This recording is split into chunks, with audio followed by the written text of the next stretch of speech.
In the near future, a beautiful woman is wearing a style, dress, and makeup that she loves. Another beautiful woman loves how the other looks and wants the designer named Itsu to do the same style on her too. Itsu rushes towards her, carrying a ruler, a cell phone, a pencil, and lipstick in his hand. Itsu is revealed to be a teenage boy, and he is happy to help. Back in the present, Itsu explains that he has 7 sisters, all top-tier entertainers in Japan. His job is to be their entertainment assistant, and just like any day, he is busy on his computer. His cell phone suddenly rings, and he sees that he has a message from her mother that they should celebrate his 18th birthday with a family dinner. Unexpectedly, he comes home, where the family presents him a birthday cake with a creepy design of a skull as its centerpiece while candles are all around it. On the cake, a card says, "Farewell, Itsu." His mother and all 7 of his sisters are all gathered in the dining room around the creepy cake, and they tell him that today is the day that he is no longer a part of their family. Itsu is lost for words as he never saw this coming. He asks his mother what she meant when she said he is no longer a part of their family. He believes it is some kind of prank, or that there might be a surprise coming. His idol twin sister, the 5th daughter Matsu, calls him a fool for thinking so and says she is ashamed to call him her brother. The actress and 3rd daughter, Mika, agrees with Matsu and thinks it is hard to believe that they are actually twins. The YouTuber and 7th sister, Yaki, comments that pranking him would be pointless. The 2nd daughter, Fuda, thinks the same as Yachi. The actress and 1st daughter, Ayo, tells him that half-breeds like him do not belong in their Amagasaki family. The voice actress's 4th daughter, Shiki, laughs at everyone's cruelty and thinks Itsu should die of embarrassment. Meanwhile, the 6th sister, Nana, is too consumed with her cell phone to say anything. The talent agency CEO and mother, Amana, elaborates that men like Itsu are filthy pigs and should not exist in the Amagasaki family. Itsu is left in a cold sweat, unable to believe that none of them have his back and do not care that he is being cast out. He asks that they reconsider and declares that they are the only family he has. Some of the sisters smirk or quietly laugh at his words. Matsu tells him that it is useless to beg since no one has thought of him as a family from the beginning. Itsu asks how this is possible when they have lived together for so long. Amana tells her son that they only kept him around because of a condition. She reveals that their grandmothers will stated that they can only use her inheritance for funds for their agency if they take Itsu into their home until the day he turns 18. She has no shame in saying that their family bond was all for the money and that none of them ever loved him. All of the sisters tell him that he has been nothing but a nuisance to them. The mother smiles with her relief that her relationship with him has just ended today. All the sisters are either smiling or apathetic as the mother says that her obligation to him only stands until his 18th birthday. They greet him with happy birthday and farewell, but in his eyes, it is like the room is filled with death. Itsu recalls how he tried so hard to support him, so that one day they would accept him. Tears well up in his eyes as he thinks about how he always thought of them as family. Amana tells him to leave his phone on the way out so no leaks can get out of the house. Like a behaved son, Itsu tells his mother that he understands. Deep down, he reminds himself not to cry so as not to be a burden to them any further. As he puts down his phone on the dining table, the girls either voice their relief that it is finally over or tell him to get lost. Despite their abuse, Itsu smiles while holding back his tears. Deep down, he tells them how thankful he was for everything. As he goes outside with his luggage, he stares back at the family mansion for the last time. With tears, he says his last goodbye to the Amagasaki family. He walks away while carrying all his belongings. The future version of himself says that he will one day come across a beautiful girl who will change his life for the better. In the future, Itsu will be surrounded by girls who will service his family. Itsu lies down on his bed in his new small apartment, looking like he has no energy to get up as he still thinks about how he has no chance of a normal life now. He drowns himself in tears as he thinks about all the things he has lost. The next morning, Itsu marches to Koshi Academy into the school chairman's office. He is embarrassed to say that he will drop out. The student idol Asuka barges in to tell him that she can't accept that he would drop out so suddenly. Itsu recalls that Asuka is part of the supreme idol group in the world, **. He knows without a doubt that she is the #1 idol in Japan. Itsu feels so lucky that someone like her cares so much for someone as insignificant as him. He cries in happiness at how kind she is. The chairman, Saku, tells her daughter to calm down since this decision is all up to Itsu. Saku asks him the reason why he needs to drop out. She looks so cheerful as she shows her hope that he will share it with her. Mother and daughter are at the edge of their seats, waiting for him to speak. The young man tells them that there is no reason at all. Hearing this makes Asuka so angry that she wants to punch him. Itsu reveals that he feels guilty since Koshi Academy is a school that nurtures the talent of celebrities, yet he is leaving the entertainment industry. He elaborates that attending such a school when he is no celebrity makes him feel like he is insulting the school's name. He reminds them that he barely went to school anyway, so it is like he has already dropped out. To know more about his situation, Asuka asks him how many are involved in supporting his 7 top-level celebrity sisters. She sees that he is not getting what she is saying, so she elaborates that she is asking if there are producers, managers, makeup artists, and other people attending for his sister. Itsu is embarrassed to say that they did not have a team and that he was the only one attending his sisters. Asuka gets angry since she thinks he is lying. It dawns on Itsu why he is even in the chairman's office. Asuka gets all flustered and is unable to say anything. Her mother tells him, in spite of Asuka's embarrassment, that her daughter told security to notify her every time he arrives at school. Itsu gets even more flustered and gets into a tantrum. The honest Itsu tells her that she is cute when she is like that. The girl faces him with an angry glare, so boy apologizes for saying it. The girl tells him to stop calling her cute, so Itsu immediately tells her he won't anymore. Asuka cries and complains about why he won't do it anymore, making the boy all confused. Even now as she cries and complains, Itsu still thinks of her as cute. Saku coughs to signal to everyone that they need to get back to the topic. She asks Itsu what he wants to do after leaving school. The boy recalls all the time he was busy with his computer supporting her sisters, so he had no time to live like an ordinary kid his age. He answers that he wants to live a normal school life, where he can study, make friends, and maybe even get a girlfriend. With sparks in his eyes, he declares that he wants to enjoy an ordinary youth life. Saku loves her answer, and it gives her an idea of what school he should attend. A few hours later, Itsu travels to an unfamiliar town where he will live from then on out. He explains that Saku arranged a transfer and a dorm room for him. He remembers how the woman also told him that she is doing this for her daughter, even though he had no idea why she said that. His biggest relief is that Saku also covered his first rent and expenses. While he walks the street, he thinks about working part-time to pay her back. Itsu smiles, thinking this is a new beginning for his dream of a normal life. Later, he comes across 2 men approaching a woman menacingly. The girl keeps ignoring them, but the men will not stop trying to convince her to come with them. Itsu worries that this means the town is not safe and that it will only be a matter of time until he gets caught up in a street brawl. He looks at how scared the girl looks, so he forgets about his worries and rushes towards her to help. Just as one of the lady harassers tries to touch the girl, Itsu stops him by gripping his hand. The boy tells him not to touch her.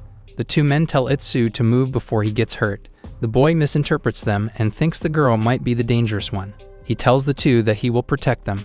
This hurts the pride of the one he is gripping, making him wind up to punch him. The man misses, only for Itsu to grab his speeding arm and use the momentum to throw him and make him spin until he falls to the ground. The man is still processing what just happened while he is lying on the ground.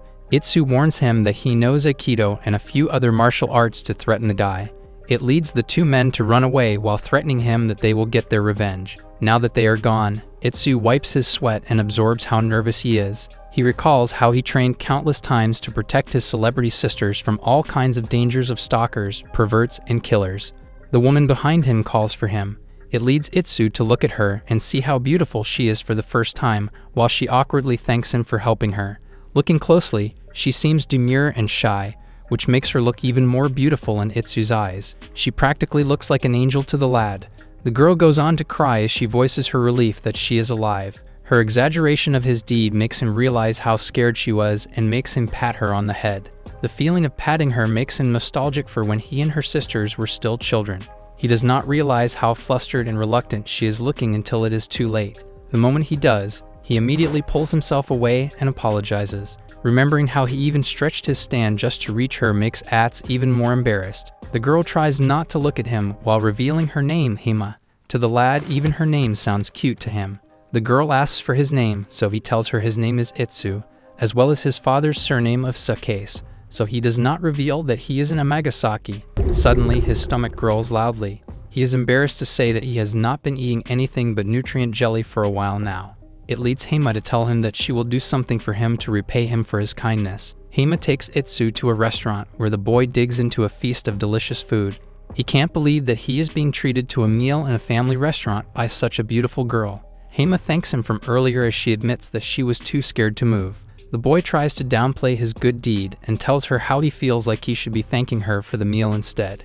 She tells him that he is wrong. Her attitude changed for a second, and Itsu does not know if she actually said it. She is so beautiful that Itsu imagines that heads must always turn everywhere she goes. Even now, he sees that people are looking at her and are talking about her beauty. Just sipping at her coffee makes her look like a goddess to the boy. The waitress suddenly arrives to present Hima's order of a limited edition strawberry parfait. Hima looks at the rabbit-shaped chocolate topping of the parfait and finds it cute enough to take a cell phone picture of. Seeing her so happy to see the topping makes Itsu see her as even more girlishly cute. Hima notices how everyone in the restaurant is talking about how cute she is for ordering a parfait and becomes conscious. Itsu notices that she suddenly looks down, so he asks what is wrong. She shares that she feels self-conscious and embarrassed that people think she likes cute things despite looking mature. Itsu replies with a big smile that he thinks a beautiful and cute girl liking cute things makes her seem even more beautiful.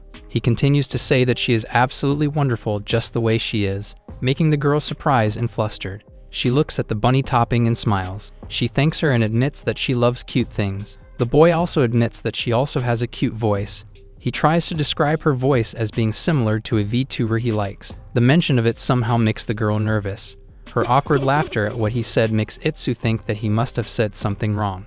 The boy makes conversation by saying that he feels weird dining in a family restaurant when he does not have a family anymore. It leads the girl to ask him what he means when he says he does not have a family anymore. He realizes that he has just revealed too much and is in a scramble to say something to take it back. Hima worries that he is not joking and remembers when he also said that he has only been eating nutrient jelly for a while. The boy realizes that it is too late to take it back and decides to tell her everything. He tells her all about his family, his sister, and what happened yesterday on his 18th birthday. Seeing her cry over his situation makes him regret he said anything. The boy tries to make light of his situation by saying that it is his fault for being so useless. It only makes the girl even more sad for him. She tells him that he is not useless. She remembers him defending her from harassers and admits that he looks like a hero in her eyes. The boy gets flustered and taken aback. He now realizes that telling her everything was the right choice all along. After lunch, they part ways with hopes of seeing each other soon. Itsu thinks about what kind of school he will attend as he walks with his belongings and luggage. His thoughts linger on how cute Hima's voice is, and he wonders if she is involved in some kind of voice-related work. He wants to ask her if they'll ever meet again. Elsewhere, there is a room with advanced desktop computer tech. A person types on the keyboard while they check on the messages on their phone.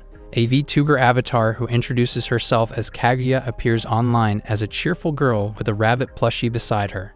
Looking at Kaguya's social media history shows that she has millions of subscribers and hundreds of videos. Kaguya goes on to say that something special happened in her day that she will keep secret. The voice in the recording booth is revealed to be Hima, and she says she is about to play the video game Winecraft. Itsu is in his dorm room, busy remembering the day when he got banished by his family. Elsewhere at the Amagasaki mansion, just after banishment, the family is eating Itsu's birthday cake in the dining room. His twin sister Matsu is still relishing the look on Itsu's face when he finds out he is being banished. The second sister, Fuda, agrees that their brother's face looks hilarious. The fourth daughter, Shiki, says she should have recorded the whole thing. The others agree and think it would have gone viral. The third daughter, Mika, voices how the air seems so much cleaner now that their brother is gone. They all laugh and tell her how cruel she is. Mika continues on to say how annoyed she was that he kept restricting her from eating fattening and sweet foods when she believed she was not one to easily gain weight. Shiki seconds how annoying he was and how it was especially annoying when he reminded her not to eat spicy food so that her voice acting job won't be affected. She shares her excitement about how she can eat anything she wants now and shows her phone to them to reveal that she is ordering an extremely spicy yakisoba. Mitsu is getting pissed that she wants to go next and sharing why they hate their brother.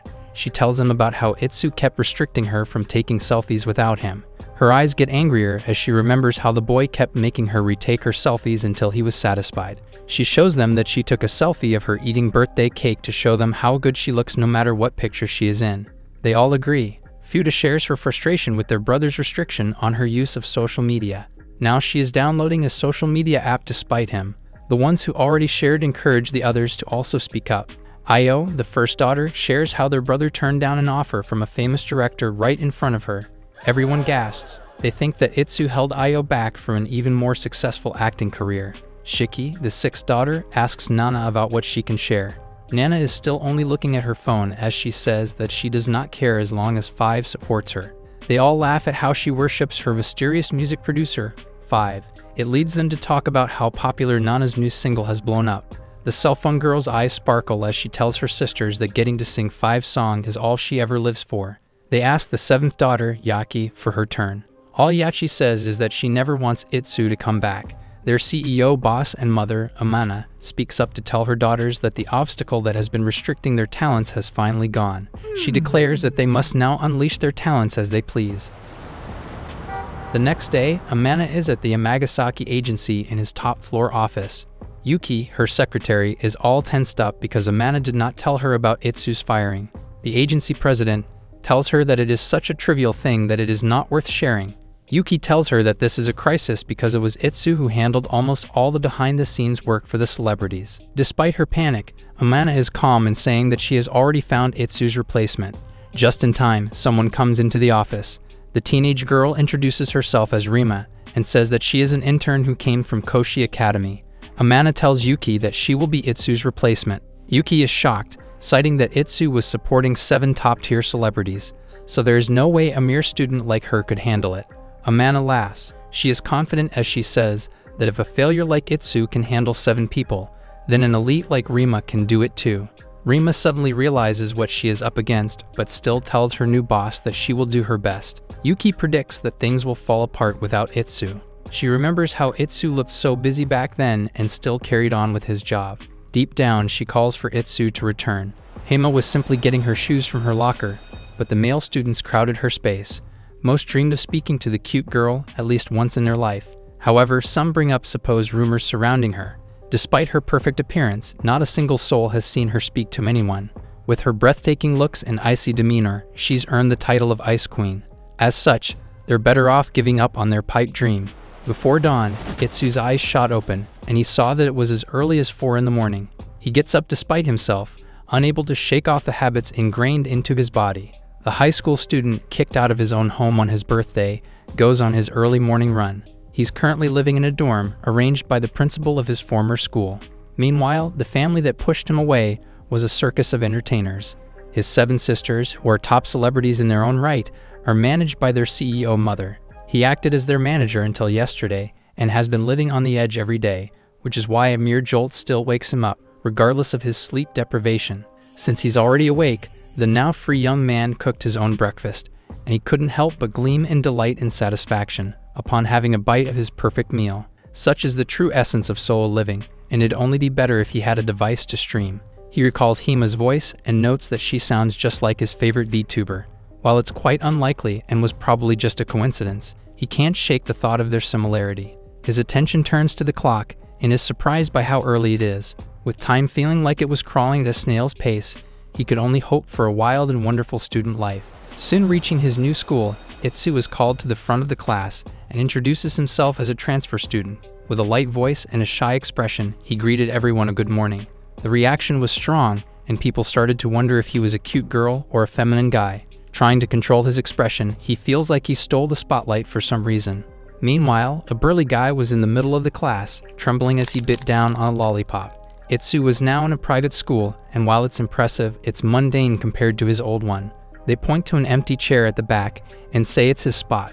Lightly walking, excited to meet his new seatmate, he sees a foot sticking out in the path. The large student from before looked away, but was obviously sticking his leg out on purpose.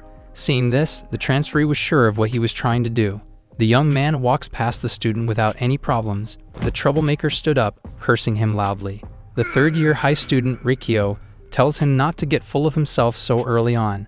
Itsu tries to calm him down, not wanting a fight, and can't help but feel jealous as he was half the student's height. He asks if he somehow offended him, but the conversation was going nowhere. The others tried to de-escalate, wanting to avoid having a brawl in the middle of the class, but a deathly stare makes them shut up. Just then, the little man puts on a proud expression, saying he finally understood the problem. He guesses that the peer must be mad about the pants. Recalling the formerly ripped trousers, he notes that they've been all patched up with cute characters, much to the wearer's confusion. Thanks to some wild incidents, he's developed a knack for sewing in odd situations and managed to sneak a quick fix when they passed each other. Still confused, he asks if the design choice doesn't dazzle him enough, trying to fit things into his attitude. The former manager picked a variety of cute styles. From Rikyo's perspective, he could only see a young man making a cute face while cooing. This infuriated him even more, regardless of how good-willed and normal Itsu actually was. He says his pants weren't accidentally ripped up like he thought, and argues that they had a distressed style, not meant to be fixed. Apparently, he completely misunderstood the meaning of the leg that stuck out earlier. With this, the other students began to murmur, saying he deserves it. The delinquent grits his teeth and warns the classmate that he isn't done with him yet. Itsu sighs in relief and walks to his chair, glad that they seem to have cooled off somehow. Reaching the empty chair, he looks at his long-awaited seatmate and brightens up upon recognizing a familiar face. The coincidence delights him, not expecting to cross paths again so soon. Speaking to Hima, who was bright red in the face, he asks to get along starting today. She blushes and looks down, unable to meet his eyes and return his smile. Instead, she says she's counting on him to get along with each other. While he gave a sheepish grin, the classroom around them stopped, and everyone froze as they looked at them in shock. The sound of a falling pen broke through the silence. They finally start to talk again, saying they'd never heard the girl's voice and call her adorable. Itsu wonders if he messed up again, since all his classmates were suddenly in an uproar, never having seen such a sight. Finally, someone screamed in disbelief over the Ice Queen speaking to the transferee.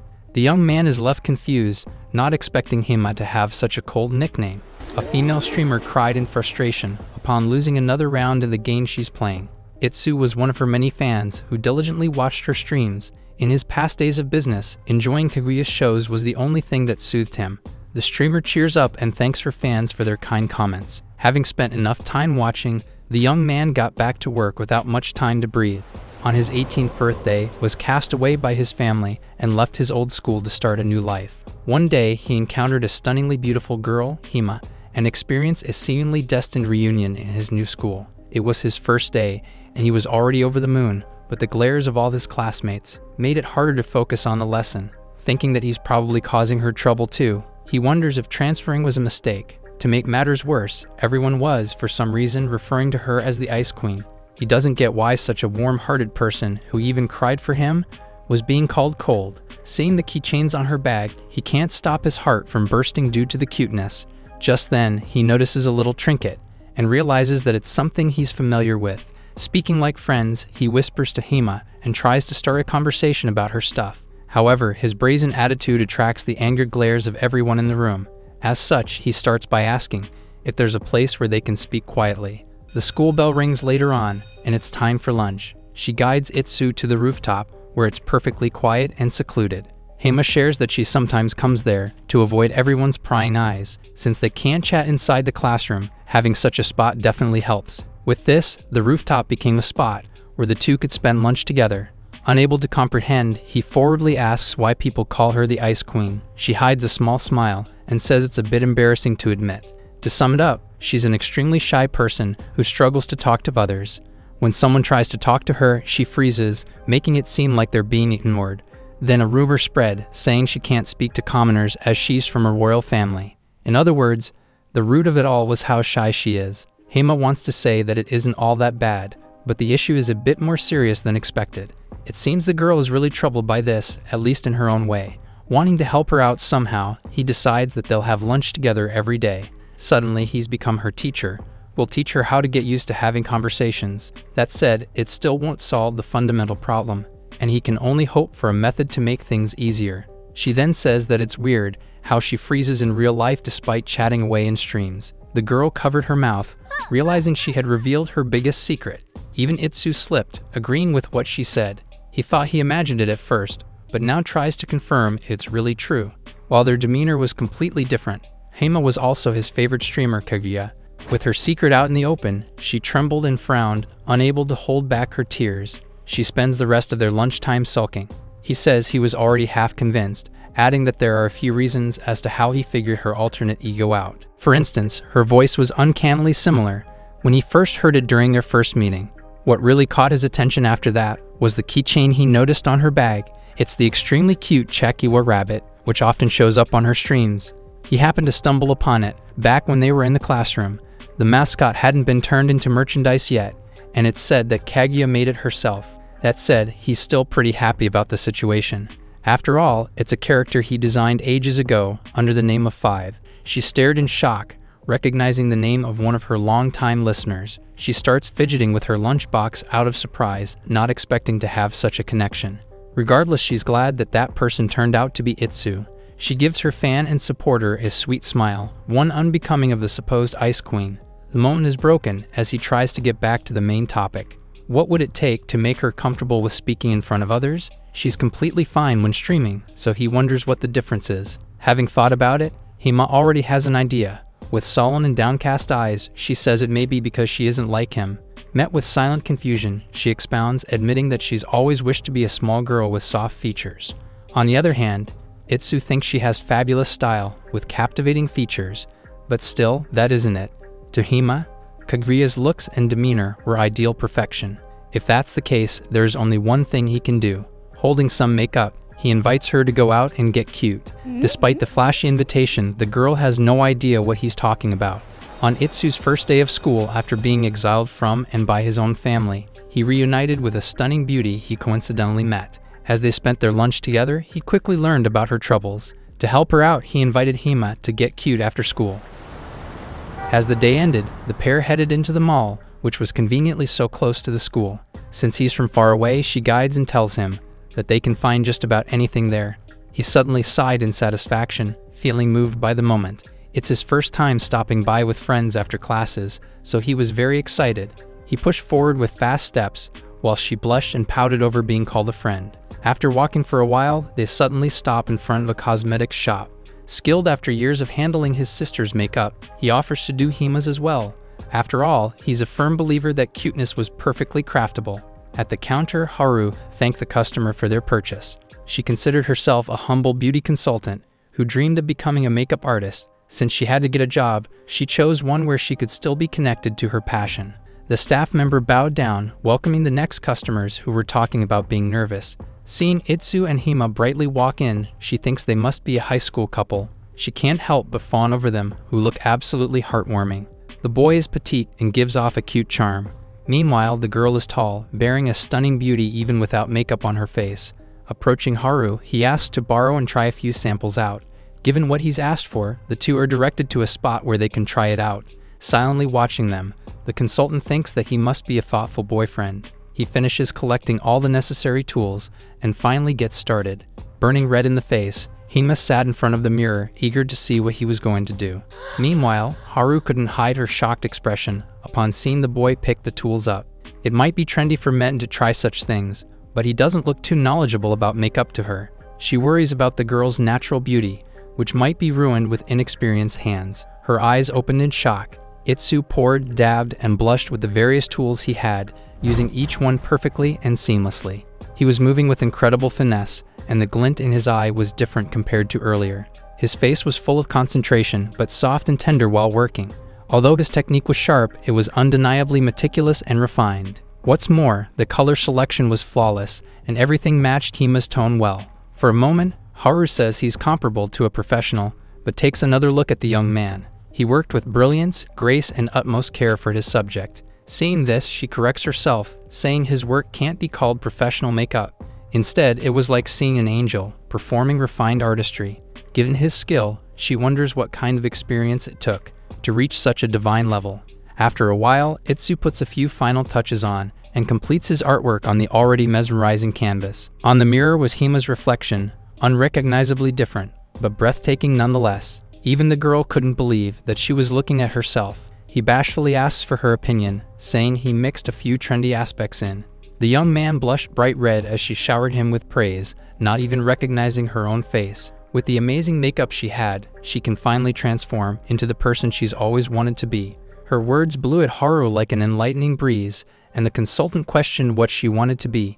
Meanwhile, the other customers in the shop began to crowd Itsu, asking how he did the makeup. Questions poured from all sides, and he turned into a celebrity in an instant. It was supposed to be an amusing moment, but Hima was far from pleased as their time together was interrupted. By other women, no less. She takes his hand and excuses themselves from everyone, saying they were busy and on a date. This makes the women back off, and as Itsu was stunned by the unexpected declaration, she took this as a chance to run away. Later on, she reasons that she just said it to get him out of the bind he was in. To make matters worse, their precious time alone together had now been ruined. With the slip of her tongue, both faces grew beet red once more as heat rushed to their heads. Surprisingly, she was talking without a hint of shyness, much like she does when streaming. Attributing the development to the young man, she thanks him again. After that, they hit up clothing stores and tried on tons of cute outfits. Next was the arcade, then the creep shop, all meant to soak in the fun of the mall.